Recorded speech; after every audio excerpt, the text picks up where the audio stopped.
மாடு வேண்டாம்பா, 100 மாடுகளும் ஒன்று போலவே இருந்தாலும் இப்ப யோசிச்சு பாருங்க, அவன் 100 மாடு ஒன்னா இருந்தா கூட நமக்கு வித்தியாசம் தெரியாது. நீ MA PhD, நீ ஜுவாலஜி கூட படிச்சிருப்ப, எல்லாம் சரி. 100 எரும மாடு ஒன்னா நின்னா உனக்கு வித்தியாசம் தெரியாது. அதை மேய்க்கிறார் பாருங்க, அவருக்கு தெரியும். இப்ப சொல்லட்டுமா, அவரிடத்தில் இருக்கிற அந்த சிறப்பு அறிவு உன்னிடத்தில் இல்லை என்பதை நீ தயவு செய்து புரிந்து கொள்ள வேண்டும். ஒவ்வொருவரிடத்தில் ஒவ்வொரு விதமான அறிவு, கல்வி, ஞானம் இந்த உலகத்தில் தரப்பட்டு இருக்கிறது. அப்ப மனுஷன் நம்ம எப்படி தப்பாம எடை போட முடியும்? அதனால்தான் திருவள்ளுவர் டிக்ளேர் பண்ணார் சமூக நீதிய, பிறப்பு ஒக்கும் எல்லா உயிர்க்கும். அப்ப தனி மனிதனுக்கு திருக்குறள் சொல்லப்பட்டதா, சமூகத்துக்கு சொல்லப்பட்டதா?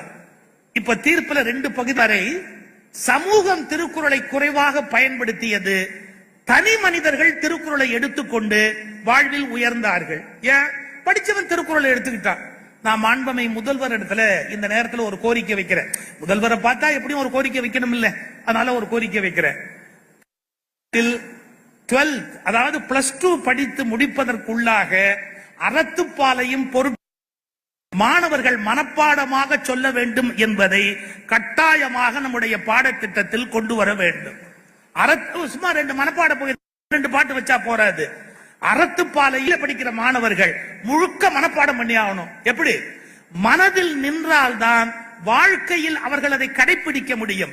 புத்தகத்தில் இருக்கும் என்றால் அது மத்தகத்துக்கு வராது, ஆனால் மத்தகத்தில் இருக்கும் என்றால் அது வாழ்க்கைக்கு வரும்.